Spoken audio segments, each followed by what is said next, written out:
Hello, everybody. Welcome again to another episode of Leading from Alignment with our good friend, John Opalewski, now celebrating podcast number 150. Congratulations, John. Well, congratulations to both of us. I'm just like overwhelmed by the fact that we've done 150 of these. So today is the 150th. And Jim, I thought about what do I want us to talk about at 150? Because we've talked about so much and we've had so many great guests on. And I thought, I want to go back to the basics. I want to get back to the bread and butter. And we started that conversation in 149. We talked really what we were looking at is 4 behaviors of leaders that actually have gotten healthy and have stayed healthy for a long time. And so the 2 that we talked about in 149, I'll just mention them real quick because I think we've got enough to carry us with these last 2 in Pod 150, but we talked about a vibrant walk with God. And I know that I believe this, that almost every person listening or watching knows that is important, that a vibrant walk with God really matters. And yet the work that God called them to do can get in the way of that relationship and actually almost become a substitute if we're not careful, become an idol. And I'm worshiping success. I'm worshiping the mechanics of ministry. I'm worshiping how well I preached or how big our church is, or you name it, right? How many books we've written. And the guys and gals that are healthy and have been healthy for a long time, Jim, they rarely forget why they're here in the first place. It's because God did something amazing in their life. They are very well aware of how much sin has been forgiven in their life. Jesus says, "He who has been forgiven much loves much." And I think many times some of our leaders, man, they love God so much because they have been forgiven of so much. So we talked about the importance of that. Or just the observation that this is something that's very solid in the lives of leaders that get and stay healthy. The second one was healthy pastors have a game plan for their mental and emotional well-being, and they execute it. And so we talked about a variety of things under there about, calendar control and making room for exercise and hobbies and friendship and rest and working on the ability to express our emotions in a way that's God honoring and healthy at the same time. And we ended it at 149 talking about boundaries and setting and enforcing those relational boundaries. And I think really where we landed the plane last time is that healthy pastors take personal responsibility for this stuff. They take personal responsibility. They have to. And they game plan accordingly. So that's what we talked about in 149. Yeah. Good. I have a friend who's a rural pastor in Arkansas, and almost everything he says is some sort of country metaphor. And that they're talking about staying healthy and boundaries. He says, Jim, for every mile of road, there's 2 miles of ditch. And you just stay in the road, man. Just avoid the ditch. And I feel like that's what we're doing right now is like this advice just keeps us on the road, keeps us out of the ditch. You talk about emotional rumble strips, the warning signs that you're getting out of balance. And that's probably more of a suburban, translation of for every mile of road, there's 2 miles of ditch. It's funny because I think if we gave people a common sense questionnaire, should you burn yourself out or should you not burn yourself out? Everybody knows the right answers, but I think the value of the conversation that we had last week and we're having this week is this is very practical. It's a reminder, it's repetitious, but it's still revelation. It's still, true or false, you and I are still dealing with these principles in our own lives, our own walk. This is a never-ending battle. So we will never get tired of reminding our friends in ministry, our friends in leadership, that you got to put the first things first. And if you don't, then the second, third, and fourth things all fall apart. And it was preventable. So we got number 1, we got number 2. Give us number 3. So here's the third behavior that we've observed in pastors that get and stay healthy over the long haul. And it's this: they work from their identity not for their identity. Yes, They work huge. from their identity, not for their identity. Now, we talked about this multiple times together, Yeah. you and I. And really the easiest way I can say this is that healthy pastors get their identity more from the God they love than the people they serve. Huge. Yeah. That's it. Could you say that again? Say that one more Yeah. time. Healthy pastors get their identity more from the God they love than the people they serve. Yeah. You should figure out the Chinese characters of that and tattoo it on pastors' arms. Like that is a strong and important reminder of the reality of life. That's great. Yeah.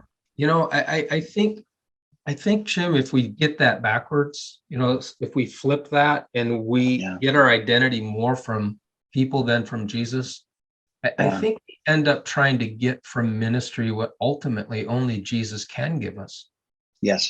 Yeah. Right. That lasting sense of value, that Right. rock solid sense of belonging. If you're a pastor who loves Jesus, your identity isn't you have a church of a certain size. Your identity is that you are an adopted son or daughter who is unconditionally loved by a good father. Yeah. That's your identity. And chosen, right? Handpicked, yeah, preferred over. Yeah. And when I really dwell on that, Jim, sometimes I get emotional. Yeah. When I dwell on it. And sometimes I feel like, God, I can't believe that you feel that way about me, that's true. And so what I do multiple times every week, when I wrap up my devotional time with the Lord in the morning, Jim, I work on identity stuff. And here's how I do it. I just say, God, I thank you that you adopted me according to your will and your pleasure, that I'm your son, that I belong to you, that you're well pleased with me, that I'm fearfully and wonderfully made, that the word tells me that you dance over me with singing, you take great delight in me, because the world and people and the devil rarely, well, the devil never does it, but wants to put that into it. It's always this trying to steal that from us. And so I've just noticed that guys and gals that really are healthy, Jim, I'm not saying this battle is over for them, but they've really brought this thought process into proper perspective, and they've got control. They really do show control over that. What do you think about this? Boy, it's funny because it seems like we're saying again, we said this last week, Jesus says, what's the most important thing? He says, love God with all your heart, soul, mind, and strength. Love your neighbor as yourself. If we're not careful, we'll think he said two things instead of three. I think he said three. I think he said, love God. I think he said, love your neighbor, but he gave it a qualifier, as you love yourself. So for us to consistently love, to live our lives in love, we have to be loved and we have to love, right? So this is the currency of our relationship with the Father. But then, I cannot give away what I haven't received, and I also can't receive what I don't think I deserve. So when someone says you're the greatest speaker in the history of speakers, I won't receive that. I'm no Spurgeon. You know what I mean? You're the funniest guy. It's like you've never heard Robin Williams. You're the best looking person. Like, oh, what's it like to be blind? So when you have people that are that say things that I can't receive it because I don't deserve that. So how do we receive the unconditional, unlimited love of God? That's an episode for another time. But if we can't understand, we don't love ourselves as we're loved, we cannot love our neighbor as ourselves. And it almost sounds, I know we can get self-serving. I just need to love myself and never love anybody else until I'm really good at loving myself. That works. That's not what I'm saying, but you won't love others adequately because you won't be safe enough to love others adequately unless you love yourself. You will not be able to risk confrontation where iron sharpens iron unless you're secure without the affirmation of every man that you need to engage in some sort of corrective action. This is huge. I think Jesus said three things. You got to love me, you got to love you, And from those things, you got to love the people around you.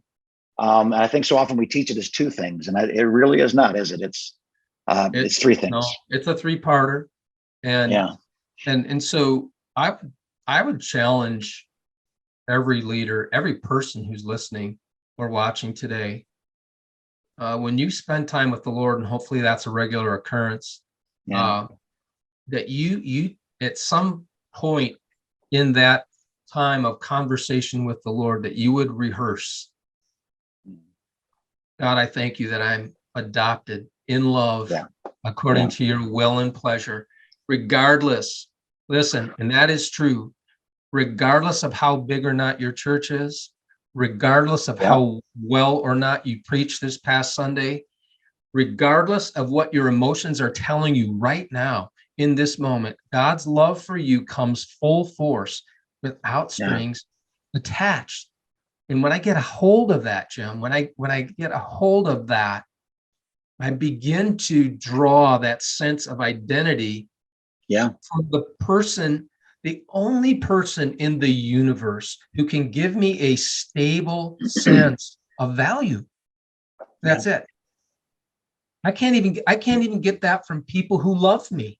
No, and on Humans purpose, who love right? me. Or Yeah. they would, or you wouldn't need God if you had that. I looked at my phone. I seldom ever do this, but I have confessional truths. Same thing you're talking about. I Yeah. wrote mine down, and my number one is this: I am loved beyond measure and without condition by my heavenly Father, who, knowing my life in advance, created me, chose me, gifted me, is fully committed to me, and will never change his mind about me.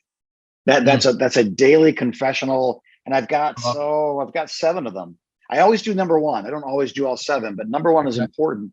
And I got that because Dr. Caroline Leaf, who deals a lot with neuroplasticity, and being transformed by the renewing of your mind, she Correct. coined a phrase. I think it's common maybe to most of our listeners now, but we're always heading in the direction of our strongest thoughts. So Mm-hmm. my strongest thought is, man, I screwed that up. Man, I hope they never find out what I really think. Why I'm hiding my ignorance with all this masked, false pseudo security. Yeah. I'm loved. Well, that's kind of the ball game. I don't need to join a gang. I'm loved. I don't need my congregation to be my sole source of affirmation. I'm loved by Yeah. God, and I think this is good for our marriages too. If Yeah. my wife and I are arguing, and I don't know the love of God and who I am, then I'll become something I'm not to try to make her happy, which in turn doesn't make her happy, because she wants me to be the man that God created me to be. So Yeah. again, John, I think this is solid gold. I think you're mining in the right area. And so we want to create new pathways in our brain, Jim. We want Yes, to we create do. We have to. these neural pathways of Yeah. truth that affect our decision making. They affect what we say yes to, what we say no to. They affect how we respond when we're mistreated. They affect how we respond when we're applauded. I mean, it's one of those. I don't know the right word to really put around this third one, but Yeah. it's so foundational. Everything is Yes, foundational. influenced by it. Yeah. And the Yeah. leaders who understand this and work really hard on this stay healthy. They Yeah. stay healthy over the long haul. Let me Yep. give you one more. So And we talked about a right vibrant on. love for God, right? A vibrant Yeah. walk with God. We talked in 149 about this having an actual game plan for emotional well-being. And here's how you know if you have one or not. If somebody asks you, what's your game plan for your tending to your emotions and well-being, and you can't answer, you don't have a plan, right? So Right. you just don't have a plan. Yeah.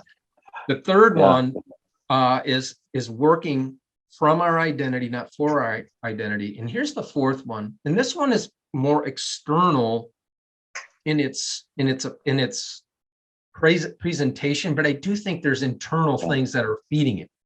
And that is this: healthy pastors share the load. Yeah. Yeah. And I've discovered this, that sharing the ministry load doesn't always come naturally to a pastor. If Mm. if you're a perfectionist and a pastor, you have double trouble. Yeah. Yeah. You might think falsely, no one can do this task as well as I can. Or I've heard this one more: It's just easier if I do this task myself rather than trying to teach someone else to do it, which is a total lie. Yeah. Yeah. It's only easier in the moment. It's not easier over the long haul to teach somebody how to do things that you're doing that they could do, and maybe they can even do it better than you. And that frees you up as a leader to work on your ministry more than you're working in your ministry. So this sharing of the load. I was going to say Jesus. You're not Jesus, you're Jim. Yes. It says right here on my name tag. Oh, it only took me 150 episodes to call you Jesus. I just thought you were cussing. So I'm glad, I'm relieved that's not the case, John. That's good.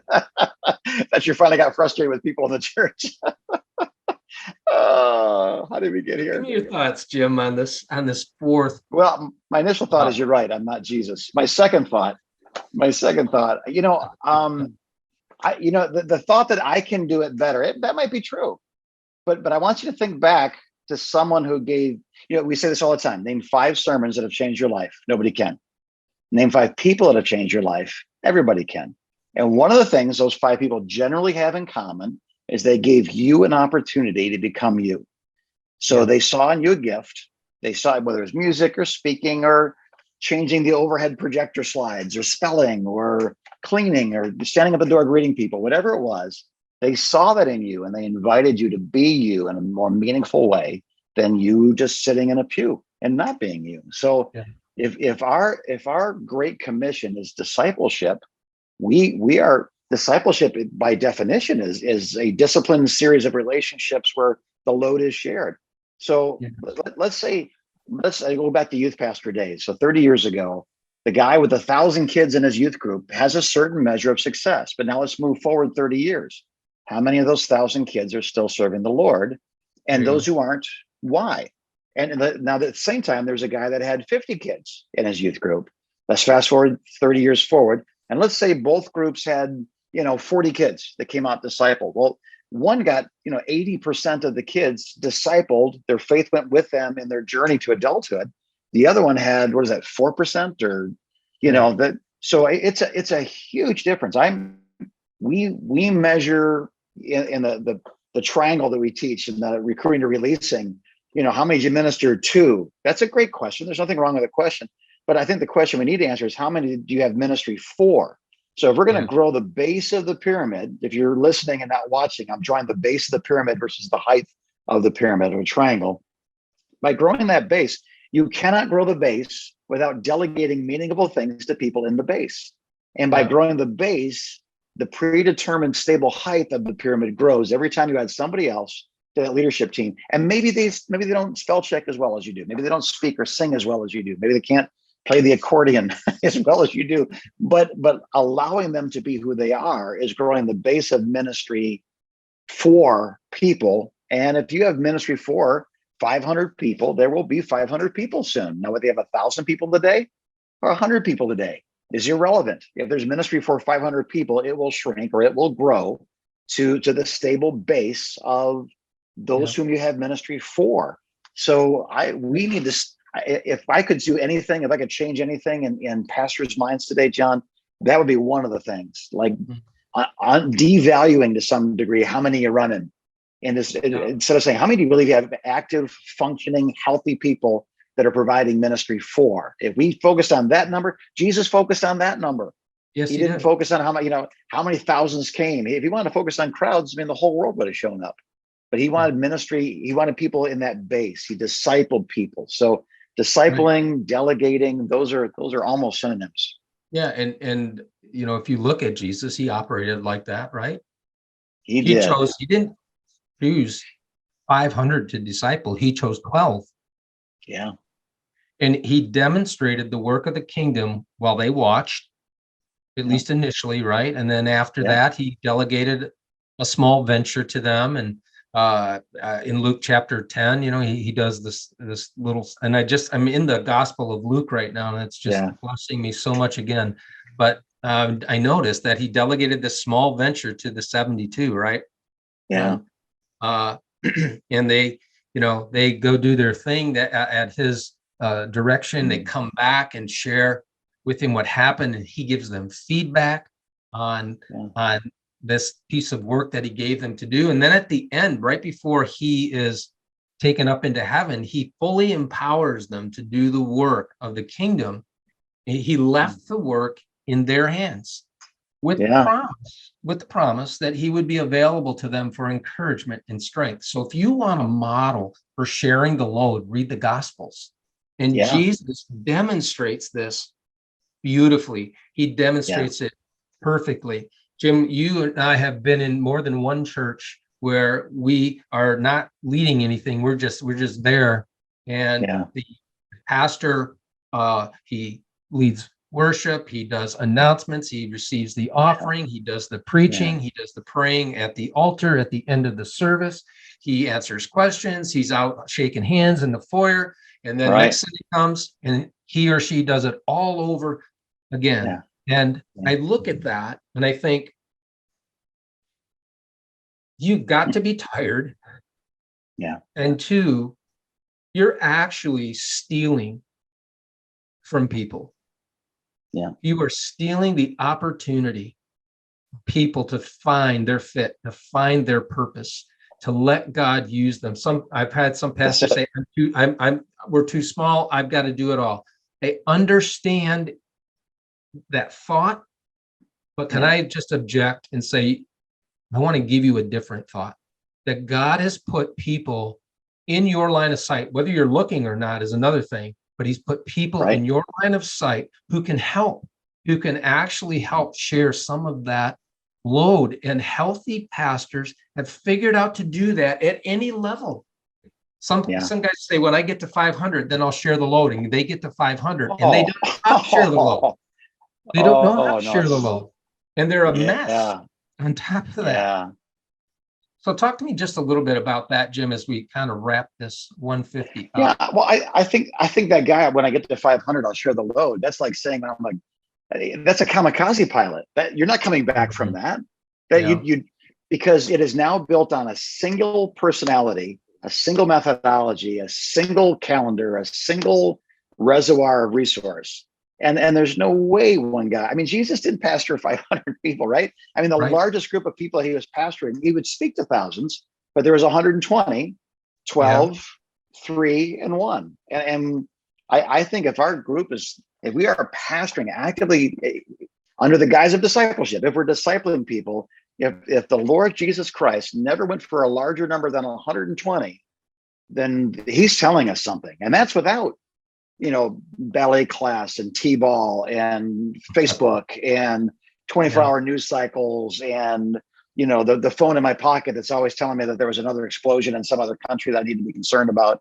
Like that, in a slow-moving, agricultural-based society, Jesus never got more than 120 people in an active, ongoing relationship, or a church, you might call it today. We are not. And we are being unrealistic. And he changed the world because he discipled a handful of people who discipled a handful of people who discipled a handful of people. We don't consider that success if there isn't a stadium full of people, or a larger group than the other guy. If it's larger, then I'm more successful. That's a trap. You'll be remembered as somebody's 5 people that changed my life if you disciple them. I promise you. If you're their pastor and you preach a great sermon every week, you'll be forgotten, and the sermons at least will be forgotten. I promise you. So if the goal is kingdom, if the goal is influence, if the goal is changing the world, the only way to do that is to delegate meaningful work. Find out who they are, release them in environments that make them make sense, and you'll be on the list of the 5 people that changed your life. So I want to wrap up today just with a question, a direct question to all of our leaders who are listening today. Are you healthy? For real? How's your walk with God? Are you paying attention and processing your emotions properly? From whom are you getting your identity? And are you sharing ministry with others? So can I challenge all of you who are listening or watching to take an honest look in the mirror and ask yourself those 4 questions and get answers to those 4 questions. And look, if the answers you receive from those 4 questions aren't the answers you were hoping for, you know what? I would rather have you be in touch with what's really going on in your world. If you have answers to those questions and the answers to those are no, at least you know that the answer is no. Yeah. And the good news is that with some help and some encouragement, maybe some mentoring or coaching, you can make progress and you can move forward. Look, we're 150 episodes in, and the message hasn't changed. We want you well. We want you healthy. We want your marriage to flourish and prosper. We want your kids to love Jesus and love the church. And love his mission. And you, as a leader, are such an important piece of that puzzle. You don't have to do 40 things to stay healthy. We've given you 4 over the last 2 pods. And I would say this, that as you grow and I grow and Jim grows, as we grow in these 4 areas, I'm telling you, health is in our reach. And it's there for us for the long haul, not for a day or 2. So, Jim, that's what I've got today. And it was funny as you were closing that up, John, I was hearing the person in my heart say things like, well, yeah, but I see that, but after the building program's done. Oh, yeah, I see that, but after we get to 100. I see that, but after I deal with this difficult staff situation. And I just, sometimes, again, knowing the truth and living the truth are 2 completely different things. And sometimes you need that confirming voice in your life that says, now, do it now, or what's keeping you from doing it now? Let's talk about the fears. Let's talk about the realities. So here we are, pod 150, and pod 1 and pod 150 have the same offer in it, 30 minutes of time to listen, to talk free of charge. This is a gift, but it's also an investment that we make. We want to know what you're going through. Having helped thousands now of pastors, we've probably heard the problems before. We probably heard the objections before. We probably know some answers. And if we can't help you, we know somebody who can. So give us a call. Go to convergecoach.com, and on the links page, just click on it. Let's start a conversation.